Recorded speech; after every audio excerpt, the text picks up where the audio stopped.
It's 2:31. I gotta start. There we go. So let me move this over. Okay, let's go. Right? Yeah, your mic sounds fine. You good? All right. I forgot the topics, dude. No, I'm just kidding. What's good, everybody out there on YouTube? This is your man Shadic Stick. What is it called? I'm here with my boy Prodigy XCD. Say what's good, my boy. What's good, dudes? How's it going? But basically today we're going to be talking about the Kingdom Hearts 3 trailers. We got too many, whether or not we're getting too many Nintendo Switch ports, and a lot of the small creators issues caused by the new YouTube guidelines, or just in general. If you have any issues in general, I have a great suggestion for a stream. Well, Jack, we doing this podcast right now, so I mean, you can suggest it. I take the suggestion. The lag spikes are back. Oh wait, what? Oh man, this is not fun. This is not fun. Video output. It won't let. This is why I hate Streamlabs OBS. I can't change anything. I can't change the bitrate while I'm streaming. We're like lag spikes in our voice? No, yes, lag spike. The stream's dropping frames really badly. Like, really badly. Oh, damn. Yeah, and I can't, like, regular OBS allows you to fix that on the fly. You know, I could just type in a number. Streamlabs OBS, not so much. Wait, you're not able to change the bitrate on stream? Streamlabs OBS? You can. It's just really laggy. Like, when I say, like, you have to hit the little arrow thing, and you have to go down by increments of 1. That's yeah. So, I mean, I didn't need a high bit rate or anything, but it's doing it. So I guess that's something. But let's see. Is it fixed? It should be fixed in like a couple of seconds. I don't know. All right, so the stream should stop dropping. It's still dropping frames. Why is it still dropping frames? Oh my god. Like, I hit the start button and it starts just dropping frames. Great job, OBS. Streamlabs. I like this. What this do you is have open on your computer? It's not that type of frame dropping problem. It's an internet frame dropping problem. I see.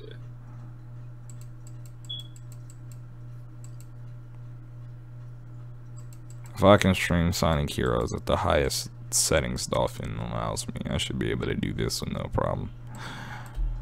Alright, there we go. It should be fixed now. Hopefully it is. So, Prodigy, you want to go ahead and open up and talk about, like, just what you feel about the Kingdom Hearts trailers? Sure. I think that the Kingdom Hearts trailers that released last week were absolutely phenomenal. I went back recently and looked at the trailer. I've watched the trailers like countless times. I'm a cage to what do you expect. And there's so many small details that I didn't notice the first time that I found, and it just really shows you how much effort they're putting into this game. And Nomura's vision is coming into reality. Yeah, you're right. I'm gonna answer some questions real quick. Lewis, I don't need to undervolt it. That's not a heat issue. That's literally an internet issue. You could get a Switch or Xbox One X. I don't know, something automatically sets to 144p. Oh, that sucks. But this is the real Kingdom Hearts vision here. I like the song we got, especially like "Don't Think Twice." I think this is probably this. You know, the song exudes like, oh, this is the last Kingdom Hearts game, at least in the saga that we're getting. You know what I mean? Like this is the end. This is the end to something. I watching it. And like you said, you're a Kingdom Hearts YouTuber. I'm a big Kingdom Hearts fan. Starting to get more into the Kingdom Hearts YouTube space, and like you sit there and you look at it and you're like, wow, there was a lot of effort put into this. I mean, like, while the reveals may not have seemed like much to maybe the average person, they're sitting there watching this, so like, what's this? Why does this exist? Like the Don't Think Twice trailer, I think especially appeals to like the fans more than anybody else. Oh yeah, most definitely.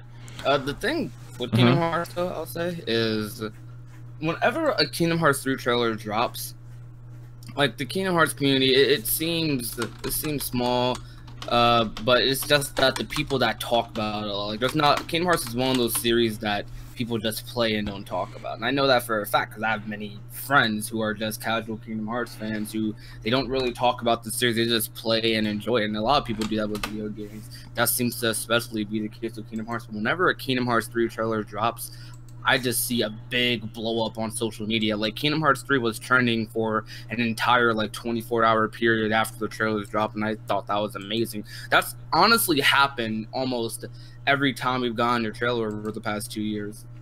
Yeah, I know, and like, it will be trending for 24 hours, and I there's not like a lot of games, like even some Sony games, when their trailer drops, they don't get trending for a 24-hour period. It just shows you how big the Kingdom Hearts fan base really is, how loud our voices are, and I think that's something that's truly amazing.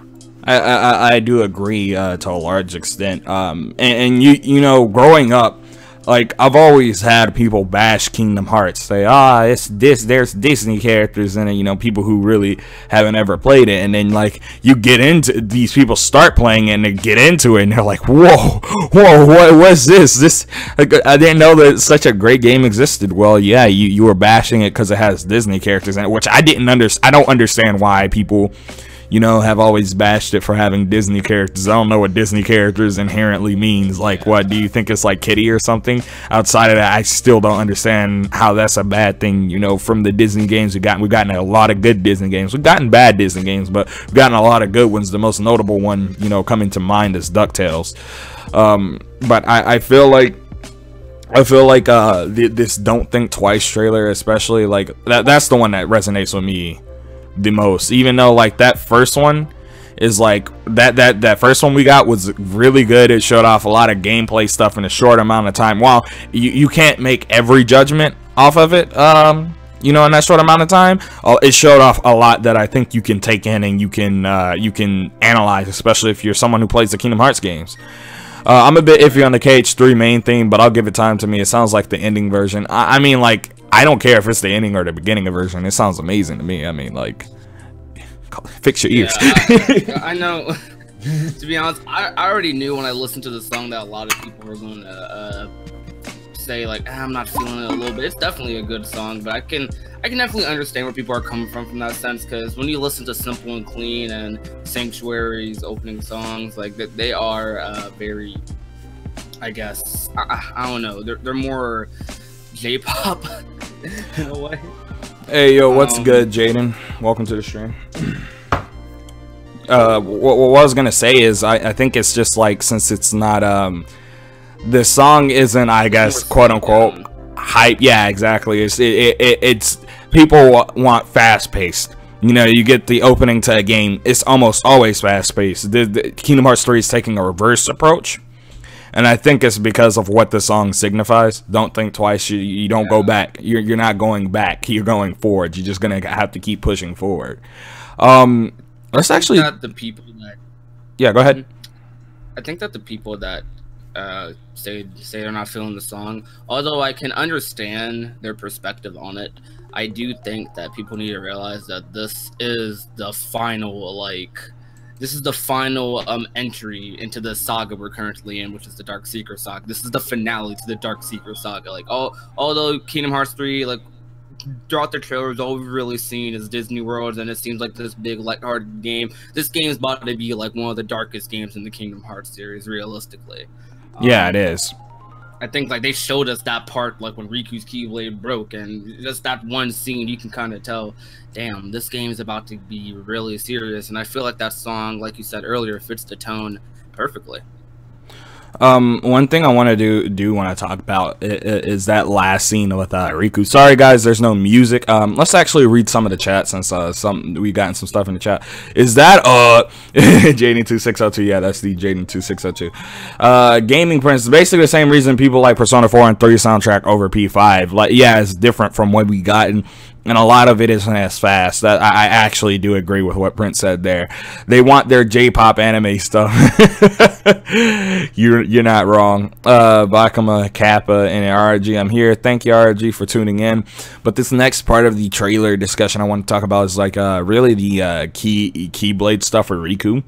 I think we all know that people have been calling his Keyblade the car key. The car key, and while it's an overused joke, how do you feel about the design overall, my dude? I think the design is great. I love the Fenrir in Kingdom Hearts 2, and I think this Keyblade design, I feel like it's more of the coloring that makes it look like a car key more than anything else, because the coloring is exactly like, you know, some you would put into your car. Yeah, exactly. But I think the design is overall great. I think it fits Riku perfectly, to be honest with you, and I'm not gonna lie, the jokes, while I thought it was very hilarious at first, like when it gets to a point where you're scrolling down your Twitter timeline and every car key is his Keyblade is a car key, then you have like people making videos, like meme videos, like, oh dang, this dude's Keyblade is a car key. I'm just like, okay, shut up. So it's just getting annoying. It's beating a dead horse at that point. I understand how you feel. I really like it for the same reason. It reminds me a lot of Fenrir from Kingdom Hearts 2. Hopefully, like we get a clarification on what the Keyblade is, what the name is, if it's an original Keyblade or if it is Fenrir, because I think haven't previous Keyblades gone through what is it, the process of getting redesigns? Because I think Lady Luck they got a redesign at one point, or no, or I don't know. I may be thinking stupid. I don't know. Sometimes I don't know. But I hope we get something more on this, like in the future, in terms of the name, the semblance of the Keyblade, how he obtains the Keyblade, and what significance it plays in the story. Because from what my boy Prodigy here said, he was saying it is possibly a Keyblade to the realm in between. Because he said, if you'd like to go more into that yourself, my dude. I'd rather people watch the video.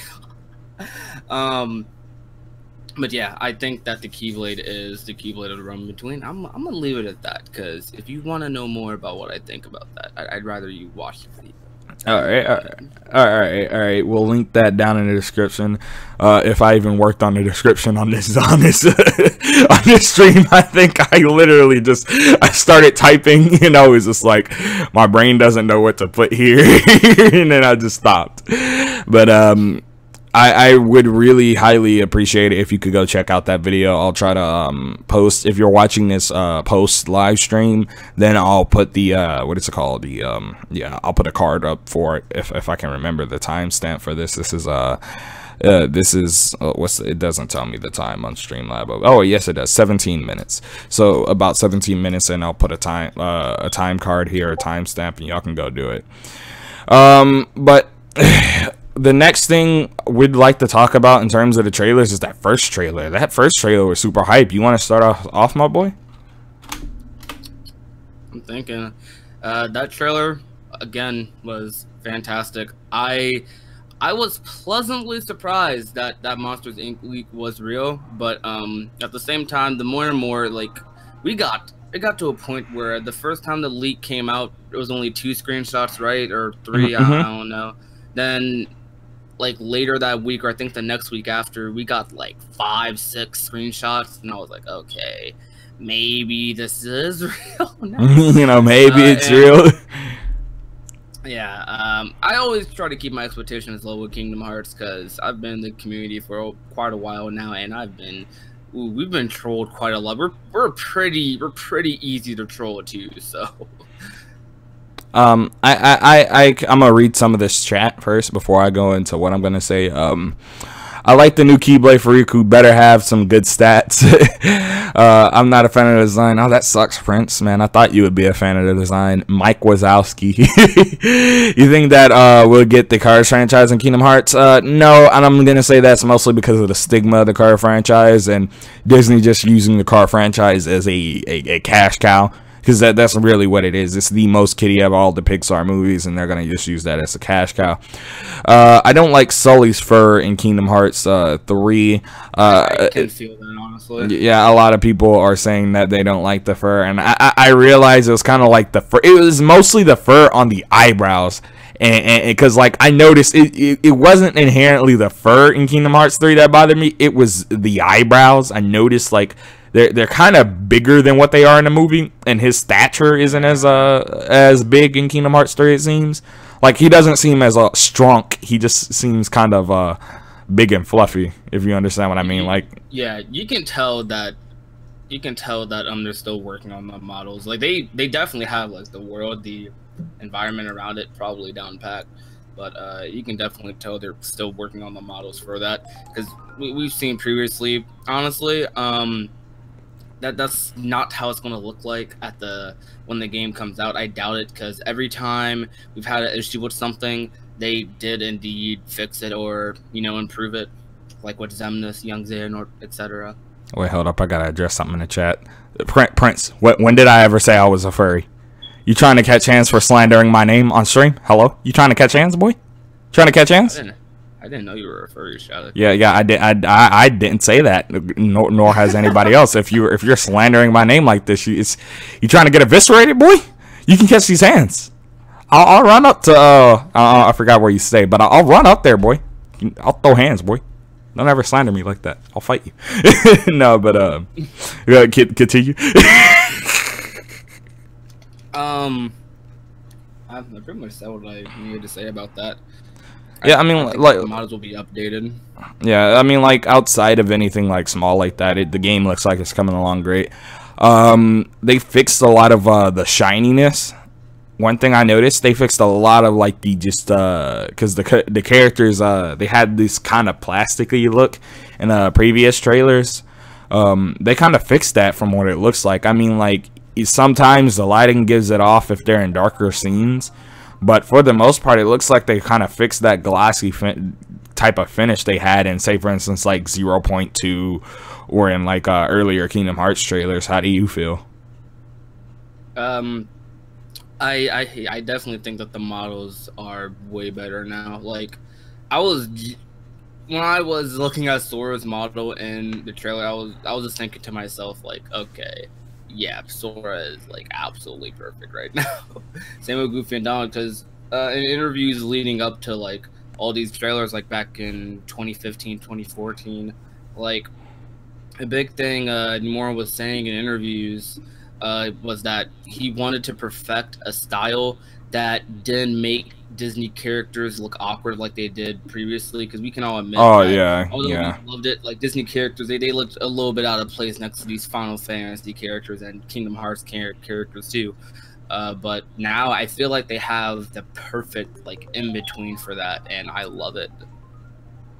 Wait, I found it odd how in the trailer they reacted about them possibly being scared about Boo so late. Oh, someone brought up something that I don't think anybody's brought up. Oh, hold up, because like we're working on a video of a kind that I can't give any details on right now, but like I don't think that's something we've really picked up on. Is it? I didn't really have a problem with that. I think he's talking about the scene where when they walked up to Mike Wazowski, Sully, and all of them, and they weren't scared of Boo at all. And then he did say like a little bit after, it wasn't like an immediate response, but I didn't really have an issue with it at all. I mean, like there's some stuff that like conflict. I think that kind of conflicts, and I don't know. We'll talk about that more for another like podcast or video, I guess. But I think we're done on the Kingdom Hearts 3 stuff. I agree with that. Say that again. I was reading chat. Monster Sora would look cooler with pants. I disagree. Yeah, no. They don't need to have him have pants on. It takes away from the monster effect. That's the thing. You gotta. When you're trying to go for an effect, like having him in pants, he'll just be furry Sora. That's literally what he would be. He would just be furry Sora, and I'd rather him be a monster. You know, they try to portray him as a monster than just giving him pants and ruining the feel and the look. Some bad things. Oh Lord, furry Sora, and I'm so sorry, bro. But I think the last thing, like, actually, let's not move off the Kingdom Hearts trailer thing real quick, because I don't know. Do you want to talk about how the community's been talking about the trailers, or nah? Do you want to not go on that? Because I think you know what I'm talking about. I know exactly what you're referring to. I'd rather not. Okay. I will say a couple things. So this is going to be a general statement, not attacking anyone specific, like you're probably thinking. Here's my thing. I'm trying to figure out how to say this. Okay. Well, okay. First off, Kingdom Hearts 3. Realize this game. I'm not speaking to all of you, but I'm speaking to people who think this. If you don't think this way, then kudos to you. I'm happy you don't. But Kingdom Hearts 3 is a combination of all the Kingdom Hearts games previously, and it's formed into Kingdom Hearts 3. This game is going to have all the good aspects from other games in this game. They're not limiting themselves. They're not going to water down the game like some of you may want. This game, well, just wait and see. Let people be excited. Let people get hyped. Let people think what they want. At the end of the day, as long as you're enjoying Kingdom Hearts, as long as you're playing the game, and do your own thing. I feel like the chat's like going to be so confused by that statement because more options are better. More options are better. But let's just scroll up. I found it odd how in the trailer. No, read that. That's who they were first, which was out of character. Oh, wait, I'm confused about that now. Mike Wazowski is the ultimate thick as he has curves all. Okay, I think we're moving on to the next topic. Alright, so let's talk about the Nintendo Switch port situation. I think this has become a point of contingency within especially the Nintendo and the Nintendo Switch owner community, or just more becoming a thing that I think general gaming channels are approaching on YouTube as a whole. People hate ports. People just want new games in general, and I understand that, but I have my own thoughts about that. Continue. Yeah, no, I was gonna give my own thoughts about it, and people are saying, "Oh, we need new games." In terms of like, there's that part of the Switch owner base that's saying that, and they're becoming more and more vocal about it. And those people were all Wii U owners. And the thing is, they're coming from owning the Wii U. They're not coming from not owning a Wii U. And I think a lot of people don't realize that a large portion of the Switch fan base, or I mean not fan base, the owner base, didn't have Wii U's. A lot of people really didn't have Wii. So. Yeah, the Switch has already outsold the Wii U so far. That's saying something. You know, when the Switch has outsold the Wii U in almost not even almost under a year, it shows you how much of a failure the Wii U was and how much of a success the Switch is so far. And with that success comes people who never played the games on Wii U, like Bayonetta 2. People don't realize Bayonetta 2, I don't even think it broke 1 million on Wii U. It got to like 850,000, which is a good sales number, say for instance. That's not anything bad. That's not the poop on the sales of, you know, Bayonetta on Switch. But, you know, in comparison to other games that are like hack and slashes, that are these beat 'em up, these action style games, that's not really a huge sell. You know what I mean? Like, if you have only about 1 million, less than 1 million people on a console that had 14 million, actually like 13.96 million in sales, that says like that system was a failure. When that's almost a tenth of the owner base, you know, and it's less than 1 million, that says something. That means that a lot of people didn't get the opportunity to play these games. And actually, give your thoughts on it. I'm gonna look up some more sales numbers for certain games, and I'm gonna bring the harsh reality down on people and crush their dreams. No, but on the real, give your thoughts on it. Alright, I own a Switch. I don't have that many games for it, honestly. The only games I own on my Switch currently, I own Classic Super Mario Bros. I own Mario Odyssey, and I own Mario Kart. And the next 2 games I'm getting are Breath of the Wild and the Bayonetta ports. So, my thoughts on Switch ports. I feel like... where do I even start with this? I feel like it's a very good thing they're porting games to Switch. Now, here's the other thing, though. Right now, I feel like this is going to be a crucial year for Nintendo, because as of right now anyways, because E3 hasn't happened yet, we haven't had any really big gaming conventions happen yet, so I don't know. But right now, we don't know. There's not any big blockbuster games coming out, or at least as big as last year. Last year, we had a new Mario game, which some people are saying is one of the best Mario games of all time. It's definitely up there. Then you have Breath of the Wild, which people are saying is one of the best Zelda games. No, they're saying it's the best Zelda game. You can't even shy away from that. Same thing with Odyssey. People are saying that's the best Mario game we've ever gotten. Continue. And I'm just thinking, like, what Bayonetta 3 is a big one coming up, but I don't even think that's confirmed for 2018, right? I don't remember, but we know we're at least getting something in terms of Metroid Prime 4. We're getting Kirby, the new Kirby game this year, which is a big game. They haven't released like a lot of details about a lot of games that are upcoming onto Switch, and I think that's one of the things people haven't. We don't talk about. Have they ever said they haven't ported Smash 4 yet? I mean, they haven't said they're even having a Smash on Switch. We know we're gonna get a Smash. Like they're not talking about that game at all. But you know, we have also I think what is it the game I'm thinking of? I said Metroid Prime 4.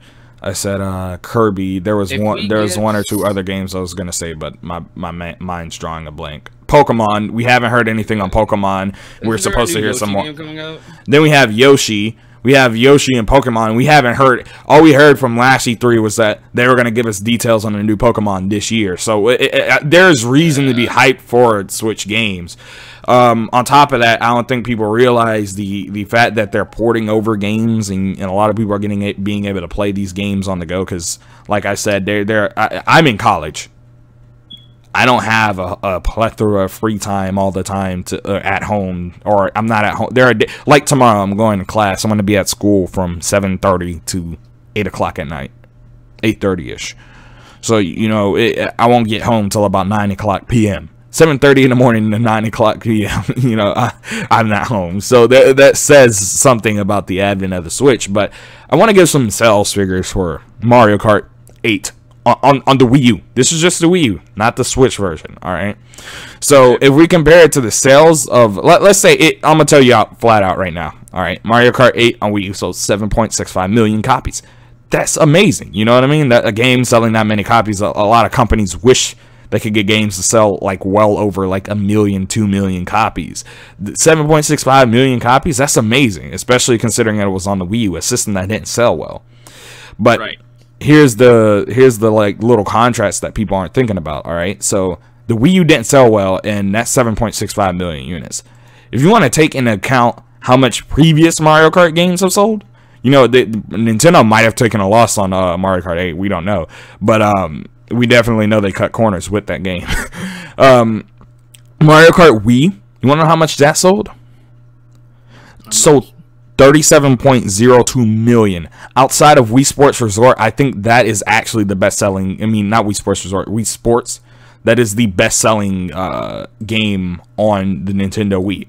Mario Kart DS sold 23.26 million units. So you have these previous Mario Kart games that have these high success rates, and they're hoping for the same with these future games.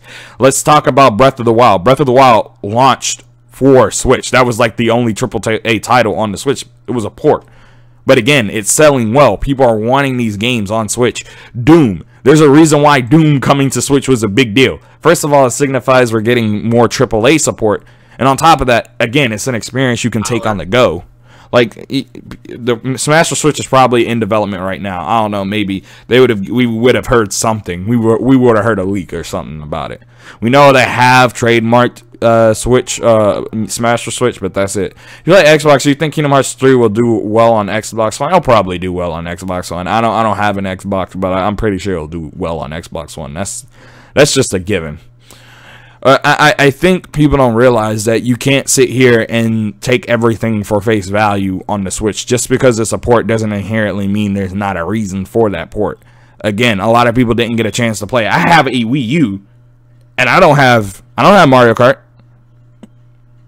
I never got a chance to play Mario Kart 8 on the Wii. I've gotten a chance to play it, but I didn't own it. You know what I mean? So for me to be able to own it on Switch, which I knew was coming out, I didn't want to buy it on Wii U at that point. You know what I mean? Go ahead, John. Prodigy. I feel like ports, remasters, all that stuff are very important on these newer gen consoles. I said this in the Spyro video about the whole Spyro remaster thing. We'll see if that's true. Yeah. I think that ports and remasters allow newer generations to experience what we experienced growing up. Now, true. Regarding Wii U ports specifically to Nintendo Switch, because it's not that big of a time difference, you know. Especially with a lot of the games. Turn up the other guy. All right. Especially with the games they are porting, like, I think it's only a good thing. Now, the bad thing comes when you're only releasing ports. You know what I mean? When you're only releasing ports of Wii U games. When you're only releasing ports of like PS4 games. Now, while there are a lot of people who are on the go, the Switch isn't marketed towards the hardcore gamer at all. I wouldn't say that. The first marketing campaigns were all adults. There were all people who would play the games. Like it's the Switch only just play games and not be like a lot of the way I mean that is like a lot of hardcore gamers they sit at home. They're not using the Switch on the go like. But no. I mean. That's the thing though. You gotta sit here. The Switch is marketed towards these people who wanted to play those AAA titles. The hardcore gamer. Let's play these big AAA titles on the go. Like I said, like that's why the Switch was perfect to me. Like the average Joe who only plays like maybe GTA and Call of Duty, they're probably not gonna buy a Switch. They're gonna be like, why would I buy like that? That's I have friends who are like that. They all they play is Call of Duty and GTA, or you know the annual 2K and Madden release. They don't care about the Switch. They're like, I got an Xbox, I can play it all on there. What's the purpose of me getting on a Switch? I don't play video games all day like that. Whereas I have other friends who, they play video games all the time. They want to play these games and be able to take them on the go. You know what I mean? Like I said, when you're in college, you don't have that much time. Like Prodigy, you may not understand, but when you're in that situation where you are, I considered to be a hardcore gamer. I would consider us hardcore gamers. When I say hardcore gamer, I mean someone who's plays games on the average. They play it daily. They love playing video games. That's what I consider a hardcore gamer. I don't consider someone who's just playing the average Call of Duty that yada yada yada to be a hardcore gamer. The casual gamer is just someone who picks up a game every once in a while. You know what I mean? Yeah. Well, what was I about to say? For me, myself, I don't go out of the house like super often because there's not much for me to do nowadays. I've finished everything I've needed to do recently in my life, and I'm just waiting for the next thing to do. But when I do go out, I try to bring my Switch with me, and I don't find myself getting the opportunity to play it very often. For me, I buy Nintendo consoles to play Nintendo games, and that's my perspective. AAA titles, there's select AAA titles I would buy on the Switch. Like I'd consider buying a Doom. I'd consider buying anything else. Like I feel like GTA 5 needs to be a game that's on the Switch. I think it will be on the Switch eventually. We'll see about that though.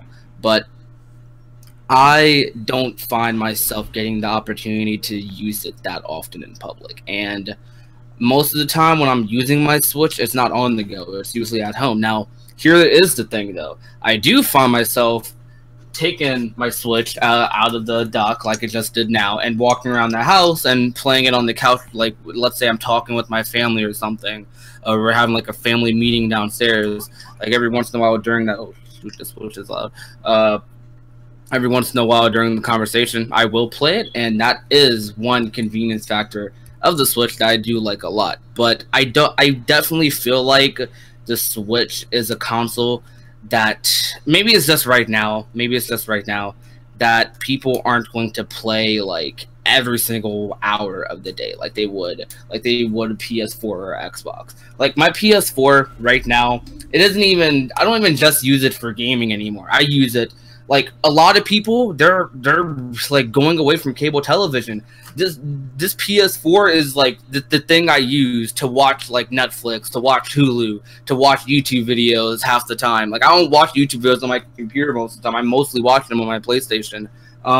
The Switch, there's a rumor that the Switch will be getting all those things eventually. I think it will. I think that one leak that came out was proven fake, but I think that it will get YouTube, Netflix, all those things on the Switch eventually. But I do want to know when they'll get it, because I feel like the Switch is doing really good right now, but I am curious to see how much longevity you'll get out of the Switch going further. Yeah, I can understand that.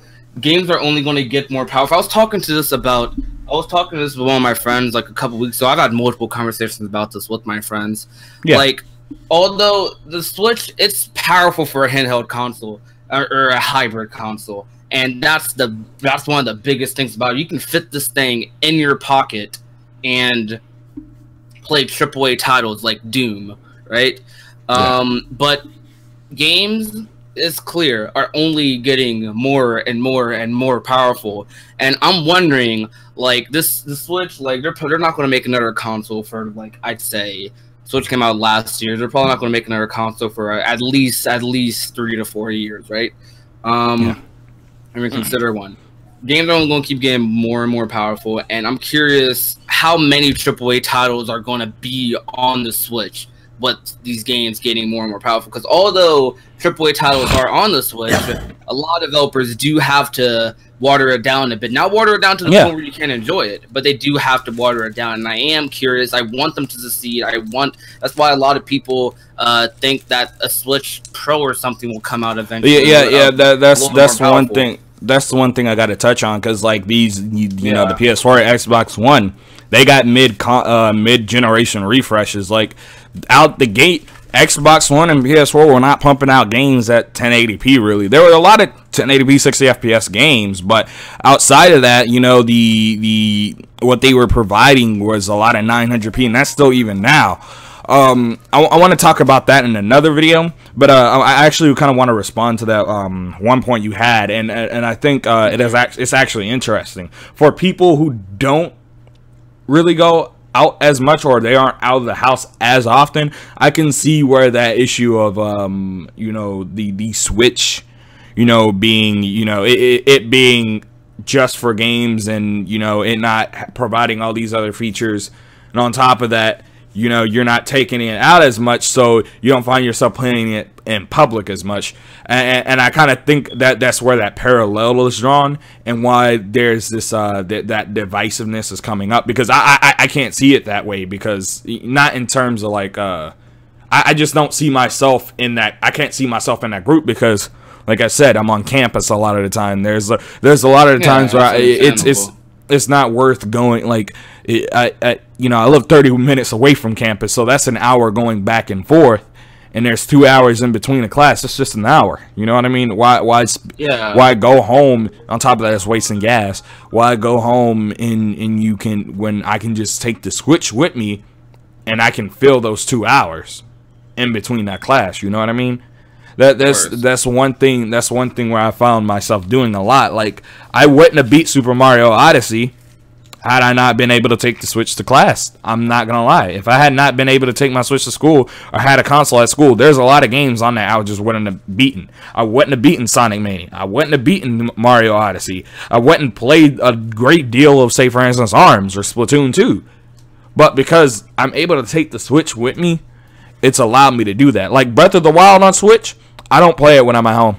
I bought it on Wii U, and I don't play that, Breath of the Wild when I'm at home. I play it when I'm on the go. Like the last time I played Breath of the Wild, and I got, anywhere in the game, guess what? a class got canceled, so I had an extra hour or two, and I was just like, all right, there's this last class of the day. I'm gonna just play Breath of the Wild while I wait for it.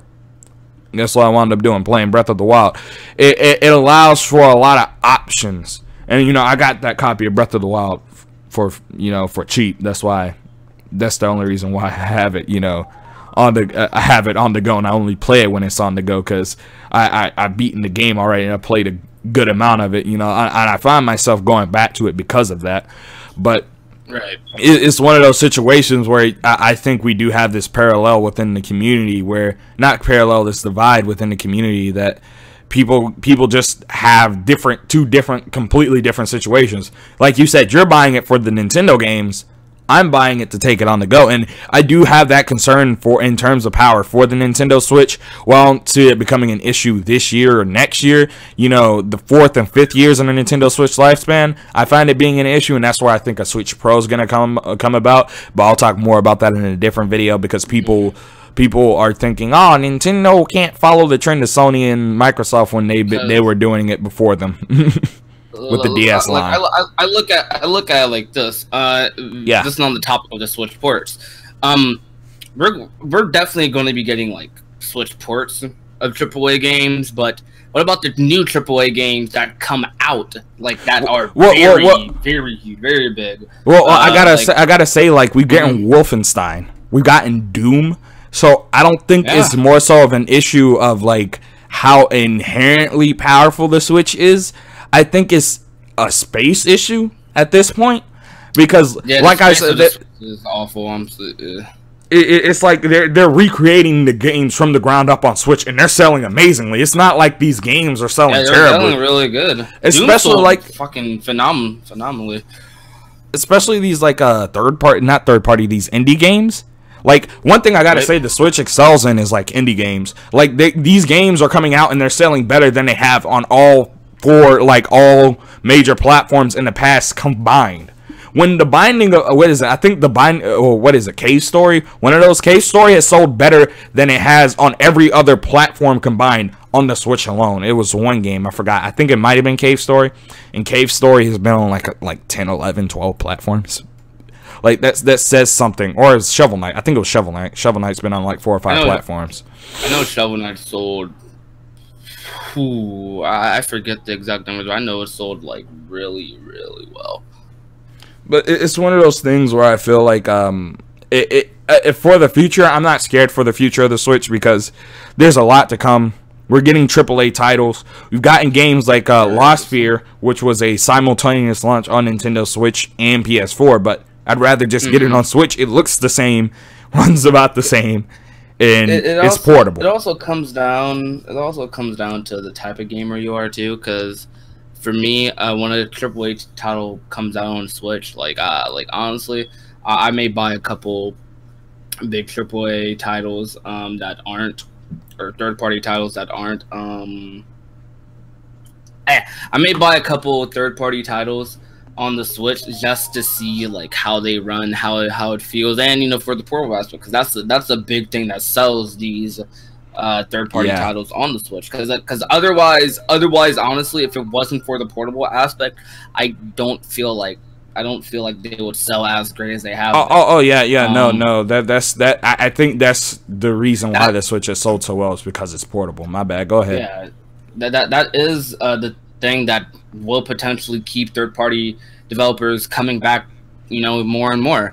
My big concern, and this is depending on who you are, and honestly, I don't know exactly how big like the people in my situation, how big the side is of the people who are in my situation, where they don't go out as much. They mostly play their games at home. Well, but before we go on, I want to say Nintendo did take a survey, you know, at the end of last year.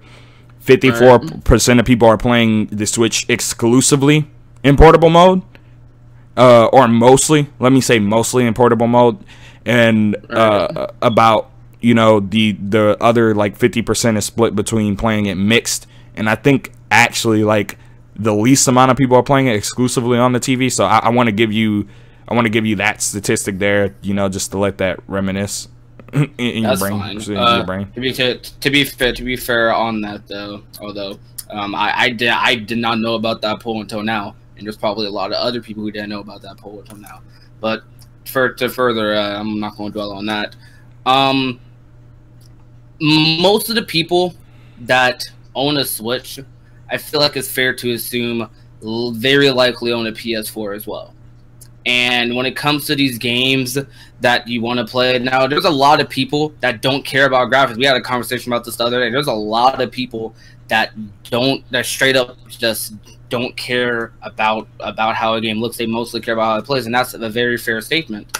But this goes back to the thing I said earlier, like with these games getting more and more powerful, like what reason is there going to be for me outside of like the portable aspect of it, which honestly for a person like me, it isn't that big of a factor. What's going to make me buy it on the Switch compared to the PS4? I think that's where Nintendo kind of realizes, though, because they've been pushing for like at least these indie companies to make exclusives.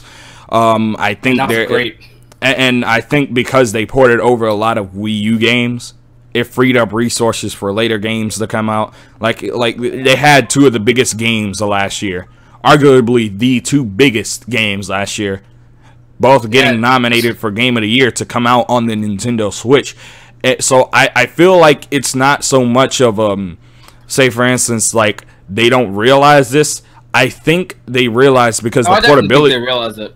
The portability aspect is what they're focused on, because that's what a lot of people want it for. Like I said, I bought the Switch. Go ahead. My bad. I just want to see how they, you know, how they face that challenge, because it's going to be a challenge that happens. Because this 4K thing, like that I've experienced, I didn't think it was that big of a deal at first. I was like, oh, okay, more higher resolution, that's cool. I mean, I'm fine with what I am now. Now, like after experiencing it, I'm like, wow, this is definitely a night and day difference. And it's not in everyone's living rooms now. Not everyone has a 4K TV or has the PS4 Pro or Xbox One X or anything substantially at that power. But I firmly believe, like within the next like 2 years, it's gonna be like 80% of people have this in their homes, you know. Yeah, because like 1080p was like with HD and 1080p. Once it was mandatory for like from all like analog signals to become digital, everybody went out and bought HD TVs. You can get 1080p TVs for less than $100 now. But I want to say that the power of like mobile chipsets, etc., have been like growing exponentially, and I think because of that, and they're becoming cheaper. Like, I think because of that, you know, when a Switch Pro comes, or a Switch 2, whatever it may be called, I don't think that may be so much of as an issue now, because 4K is the new buzzword, and I want to see when the Switch will capitalize on that. Because like Nintendo, like, you know, of course in the public they're going to say we mainly care about the games, and I know that a lot of people in Nintendo genuinely do, you know, agree with that, and that shows with the games they develop. But at the same time, you have to realize they are a business at the end of the day. So, yeah, like I think eventually we're gonna get that 4K Switch, but you know, it's not right now, because it's 4K. I'm just waiting to see when it's gonna happen, how late it's gonna come.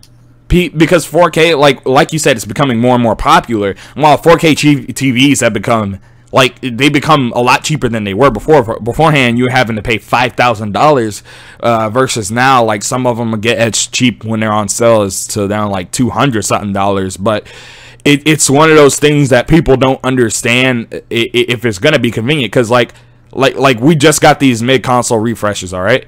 And while 4K can be experienced from like a visual perspective in terms of like media you consume, video games haven't necessarily caught up to that in the console space. While they really haven't. Because like I just said, we have these mid-console refreshes that not everybody has bought.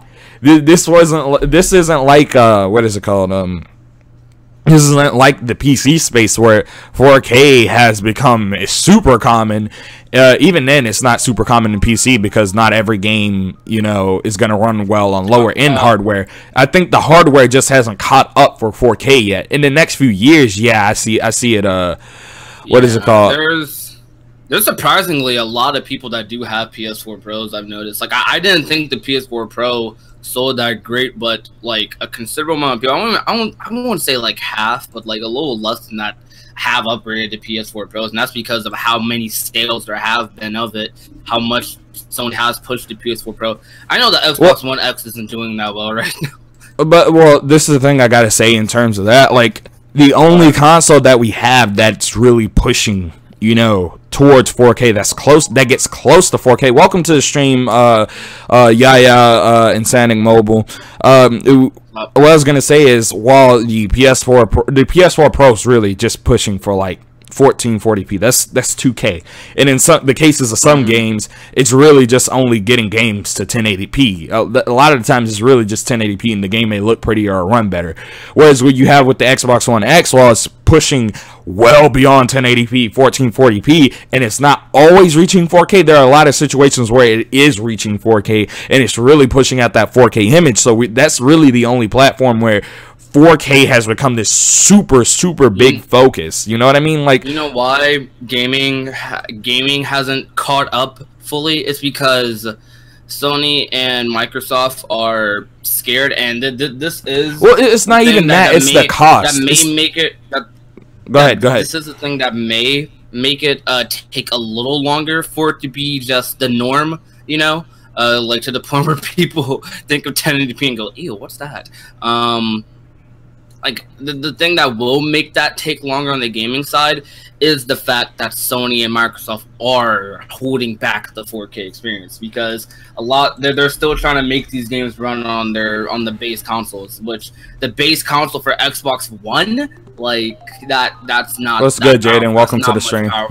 That's not much more powerful than the Xbox 360, and we all know that. And they still want most of their games to run on that console, so they're holding back developers like to use all this horsepower that these consoles have. Well, a lot of people, like I'd say, like it's, even though a decent amount of people own PS4 Pros now, say for instance, yeah, it's a small section of people. On top of that, you got to think about it. It's not cheap to get 4K gaming. Even in the PC space, you're spending at least $700+ to get, and that's just on the hardware alone. That's on the PC hardware alone. That's not even on a monitor to get, you know, this smooth, you know, constant 4K experience. Whereas on these consoles, they're trying to provide you a cheaper 4K experience. While the games may not always be 4K, they're getting close to it, or they're getting to resolutions above 1080p and then upscaling it to 4K so you can get that quote-unquote 4K experience, or sometimes what I like to call 4K experience. Like, it's not cheap. And within the next few years, it may become a lot cheaper. We don't know. It depends on how far mostly like graphics cards come, because CPUs have become cheaper. It's imminent that's going to become cheaper, but how soon? How soon? I'm so curious, because this generation, we haven't had I know there was a generation similar to this one, like way back in the day. I don't even think I was born yet, but like I know Nintendo was a big part of it, where they did have like console refreshes, kind of. It was the Super Nintendo and Genesis era that it was, they like, especially Sega had a lot of console refreshes. They had three console refreshes. Wasn't like the whole CD phase, like consoles were making like their own. They're like having these attachments that would make you to put CDs in them and stuff. Nintendo. That would be counted. that. Nintendo wanted to enable this because that's the only reason why the N64 didn't sell super well. They didn't have this base hardware, so the cartridges couldn't hold as much. Like Sony actually had mid-console. They had two console refreshes.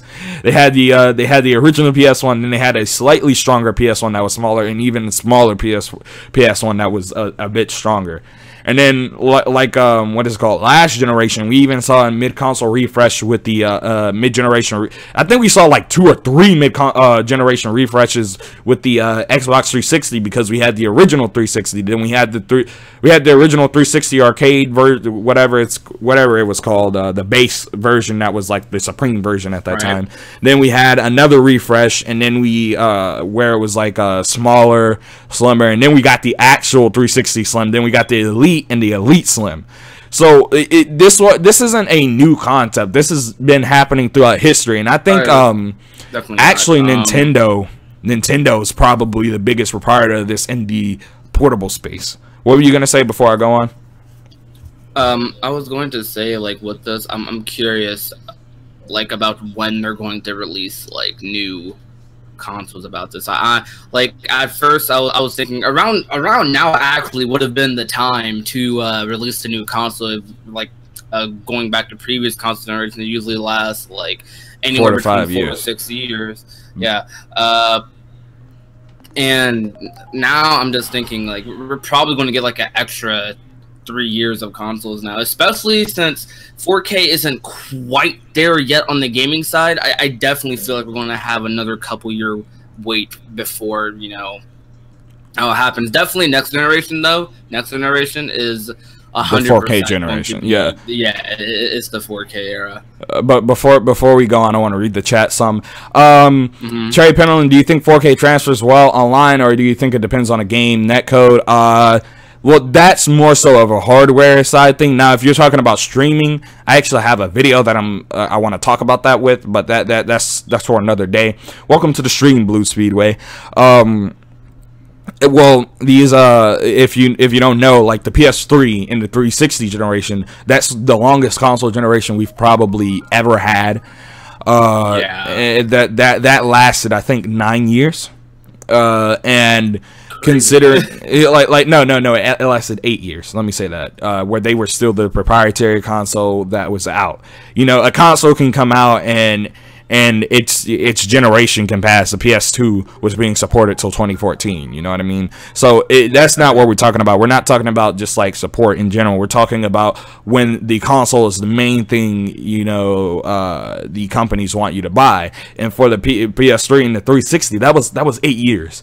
So, and I remember originally Sony said they wanted the PS4 to last. Same thing with Microsoft. They said they wanted the PS4, Xbox One to last 10 years. And the fact that we're getting relatively close to that now. You know, these consoles came out a while ago. We've already passed the 5-6 year mark. We're gonna get close to that. I think these console generations are gonna last longer. 2013. Did it come out 2013? Yeah, they came out 2013. Yeah, they came out in 2013. They both released November 2013. So it's been, yikes. Yeah, it's been almost almost 6 years now. Four and a half, 5 years, almost 5 years on my math. 2013, yeah, 2013. But like I think what we're gonna see is we're gonna see these longer console generations. We're gonna see more mid-console refreshes, because the DS is a great example of this. The DS went from the DS to the DS. Any time it got a refresh, it got more power. That's the thing. So from the DS to the DS Lite, it gained more power. From the DS Lite to the DSi, and to the DSi to the DSi XL. So you have 4 brackets of you know, console hardware strength.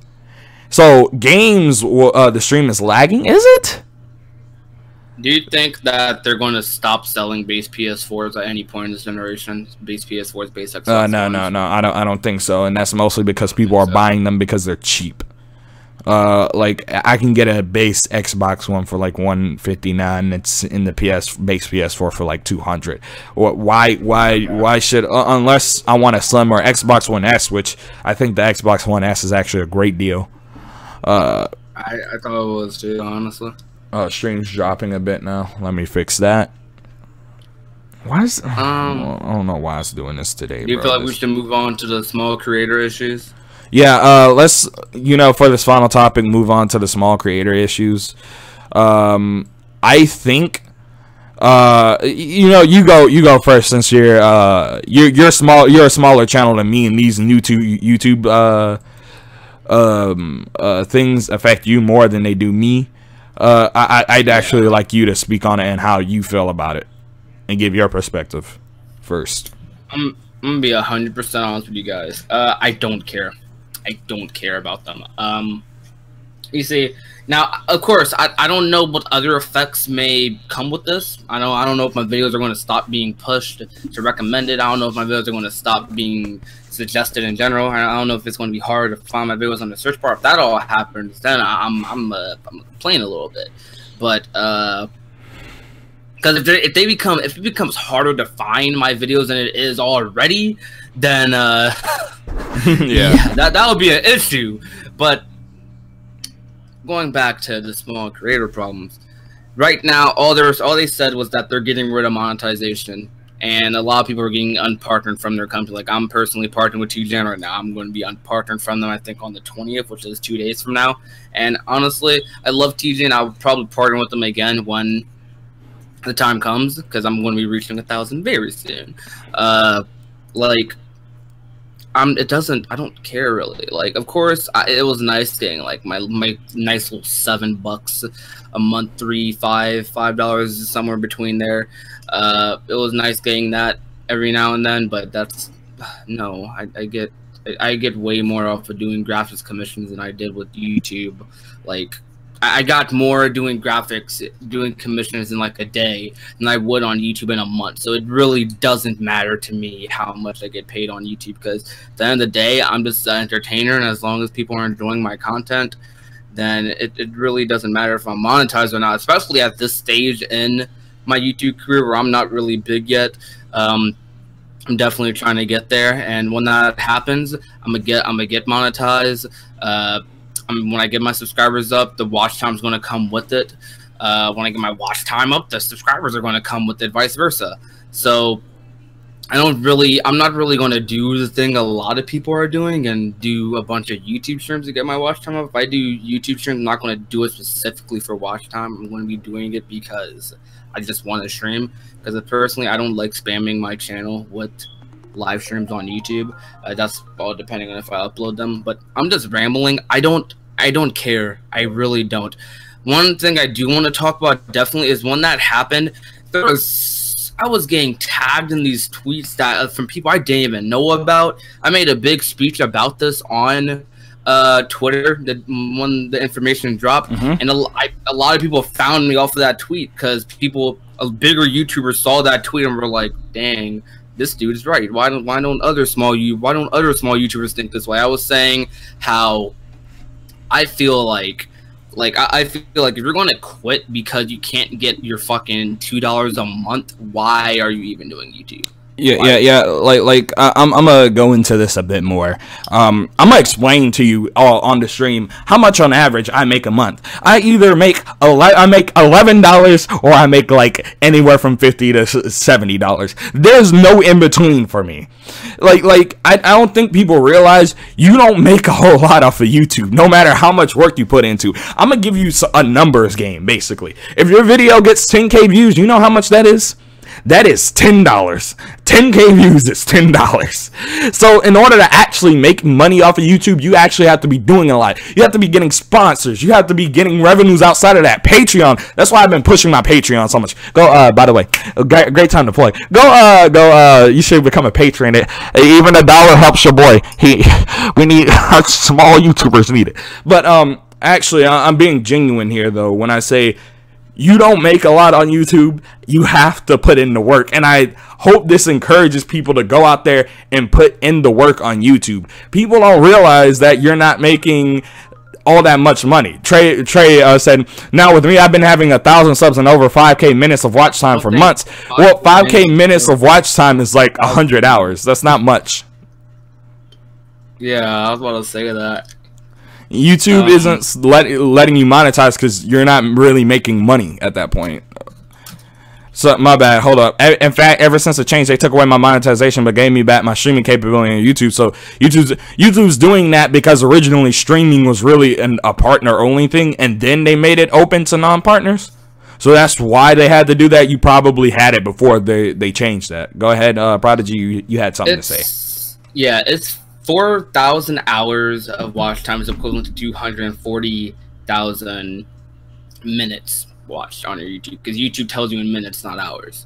That's the equivalent. If you're making 5K, if you have 5K minutes of watch time, like a month, I personally don't think that's good at all, and you should probably fix something. Yeah. But realistically, like, their reason is really like understandable. I was watching a bunch of bigger YouTubers videos, and honestly, give me even more insight on why they're doing this. A lot of the smaller channels, of course, you have like the Paul brothers, buzzword there, who, of course, you have those guys like doing this crazy stuff like that. Which is definitely a factor, regardless. Yeah, yeah. It's definitely a factor in why they did this, because otherwise they probably wouldn't have cared and would let it go on. But these smaller channels are the people who are uploading this crazy stuff. It's a variety of different bad things that shouldn't be on YouTube, and a lot of those people are smaller YouTubers that don't get noticed but are monetizing videos. And some advertisers may see that and may want to take away their ads from YouTube altogether. And maybe it hasn't like the small channels haven't been the big reason it's happened, but YouTube is damage controlling because they don't want that to be a case in the future, because YouTube knows right now that advertisers, like, they're on a thin line with advertisers right now. They are on a very thin line, honestly, and they just don't want to mess up their damage controlling before the damage has happened. So I don't blame them for it at all. And I'm just gonna grind to reach 1K to get that 4,000 hours of watch time. Shouldn't be too difficult. All it takes is a little bit of hard work and elbow grease. And if you are passionate about this, then believe you'll make it, and you will. Trust me. Yeah, I want to speak a little bit more on that. So let me say something, all right? Because especially on that big YouTuber thing, there's a reason why people may seem like, oh, they're just saying that because they're there. They were in our shoes once a lot of the time, and Review Tech USA put it the best when he said this. He's the one I'm referring to, dude. like this Review Tech USA put it best like this. It used to be hard to get into the YouTube. Oh man, I just yelled and I heard that peak. It used to be hard to get into the YouTube Partners program. It used to be extremely hard. I remember when I was trying to get in it, when I had like a measly like 50 subs, because everybody was thinking, you know, I was in middle school or whatever, and everybody was like, oh, look at all this stuff, this is so cool, I want to do it. And then I didn't get serious about it until about 2 or 3 years ago. But people don't really realize that it isn't until like the big Let's Play era where they started opening up the program to everybody. Beforehand, they used to have to sit there and monitor everything you did, and especially as gaming channels, it was the hardest to get into the program. But it was just hard to get into the program in general, and YouTube didn't have issues with these advertisers back then. They didn't have issues having to pull ads back then. But now, since everybody can become a partner on YouTube, or everybody used to be able to become a partner on YouTube, depending on when you're watching this, it was just too easy for all the bad stuff to creep in. It was too easy for those rotten apples to creep in. You know what I mean? And this should motivate you if you're a small channel, because if you're making 4,000 hours of watch time, you're making 2 pennies, bro. I'm telling you right now, you're not making a lot of money. I don't think people understand. Like, people are like, oh, well, these are these small channels' livelihoods. No, it's not. Their livelihood is $2 a month. It wasn't. And people are trying to say, well, what about those channels that are about to reach their first $100 for the entire year or month? If you were making $100 a month, or you making like $100 a year on YouTube, you would have had you have well over 4,000 hours of watch time. You have well over 1,000 subscribers. That is not a thing. Whatever people are trying to make there, that doesn't exist unless they're getting super chats out the wazoo on streaming. It doesn't exist. The drops have been ever so real. I'm sorry, Trey. Before I go on, I'm sorry, Trey. I don't know what's wrong. Streamlabs OBS is not helping today, and I think I'm just switch off of it because I don't know what it is. I have my bitrate lower than it's ever been, and it's just doing this. And I had to change my my keyframe interval to 4 seconds just to stop it. Like, I don't know why it's dropping frames so much. It's just doing it, and I can't just go in and put in numbers on Streamlabs OBS. It's just doing that. I'm sorry. I didn't mean for it to do this. It's just today. This is not a good day, I guess, for Streamlabs OBS. And they legit just updated it today, so it's probably the newest update they put in here, and it's just not functioning. But I just find it wild that people sit here and think that people are actually making money off of 4,000 hours of watch time and, you know, having less than 1,000 subscribers, because they're not. A lot of people who are outraged because these smaller YouTubers who think they're entitled to just being in the program, they think that because they put this in their mind that they're, oh, I'm making some type of money now. While it's not a lot, you're making $1. You're making a bag of chips every month. That's what you're doing. I'm not gonna sit here and lie. Back when I was partnered, I was making a chip. Go ahead, my bad. You're good. I'm sorry I interrupted you, but I saw someone like trying to argue. They were saying, some bigger YouTuber was saying how honestly you're not making that much money on YouTube, like what you just said, if you're getting that much time. And someone was saying like, well, those couple dollars a month help. I'm like, why are you relying on those couple dollars a month like for anything? Don't no. But again, like, in some cases, refer to your previous statement, with people that have over 10-minute videos or however many minutes, you know that they can put multiple ads, and that like doubles, triples, however many ads you have. The revenue, so like a 10K view video that has a lot of ads can easily make $100. Hello? You just stopped talking. Oh, it just sounded like you had more to say. It just sounded like you had more to say. Oh, all right. Trey Penalin, I'm gonna read this. I recommend it because all right. But I don't use the stream testing thing because I already had my stream settings tested out. Like, I already had the settings. It's just that Streamlabs OBS is retarded. It's in beta. Like, it's in super duper early beta, and I'm trying to, like, I want to support Streamlabs and what they're doing, because like they have a great setup here with this OBS setup. It's just like it's just nowhere near as polished as the other version of OBS. But like we said, you're not making that much money on YouTube if you're doing that. Like, this should really just push you to do more. You know, you need to make some type of revenue outside of YouTube. You can't put all your apples in one basket. You can't do that. You gotta space things out. That's why I've been trying to get into Patreon. I started using Restream on Twitch, and while it may not be the most efficient thing on the planet, I'm trying. I'm pushing out, trying to find new revenues. I know Prodigy had to go.